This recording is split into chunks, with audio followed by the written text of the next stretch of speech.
ആചാരങ്ങൾക്കായും അലങ്കാരത്തിനായും ആശയവിനിമയത്തിനായും ചരിത്രാതീത കാലം തൊട്ടേ മനുഷ്യർ ടാറ്റു ഉപയോഗിച്ചിരുന്നു. ഇന്നും ടാറ്റുവിങ്ങിന് പ്രചാരമേറെയാണ്. താൽക്കാലികമായി പതിക്കുന്നവയും ജീവിതകാലം മുഴുവൻ നിലനിൽക്കുന്നവയുമുണ്ട് ഇക്കൂട്ടത്തിൽ. നമ്മുടെ ത്വക്കിന്റെ പ്രധാനപ്പെട്ട 2 പാളികളാണ് എപ്പിഡെർമിസും ഡെർമിസും. ഏറ്റവും പുറമെയുള്ള കട്ടി കുറഞ്ഞ പാളിയാണ് എപ്പിഡെർമിസ്. തുടർച്ചയായി കൊഴിഞ്ഞു പോകുകയും അതിനൊപ്പം പുതിയത് ഉണ്ടായി വരികയും ചെയ്യുന്ന പാളിയാണിത്. തൊലിപ്പുറത്തെ നേരിയ മുറിപ്പാടുകളൊക്കെ വേഗം മായുന്നത് അതുകൊണ്ടാണ്. എപ്പിഡെർമിസിന് തൊട്ടു താഴെയാണ് ഡെർമിസ്. ടാറ്റു മെഷീനിലെ ചെറു സൂചികൾ ഉപയോഗിച്ച് കുഞ്ഞു മുറിവുകൾ ഉണ്ടാക്കി ഈ പാളിയിലേക്ക് മഷി കടത്തിവിട്ടാണ് പെർമനന്റ് ടാറ്റു സൃഷ്ടിക്കുന്നത്. പുറത്തുനിന്ന് എന്തെങ്കിലും വസ്തു ശരീരത്തിൽ കടന്നു കയറുന്നത് പ്രതിരോധ സംവിധാനത്തിന് ഇഷ്ടപ്പെടില്ല. അതുകൊണ്ട് ത്വക്കിൽ കയറിയ മഷിയെ ഒഴിവാക്കാൻ അത് ശ്രമം തുടങ്ങും.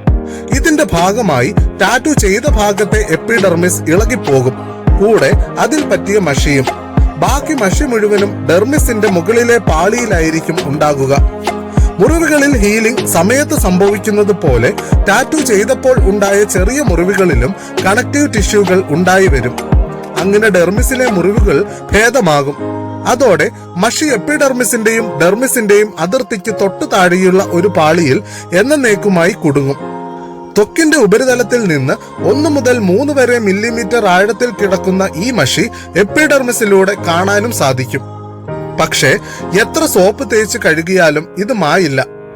ഇതാണ് പെർമനന്റ് ടാറ്റുവിന്റെ രഹസ്യം.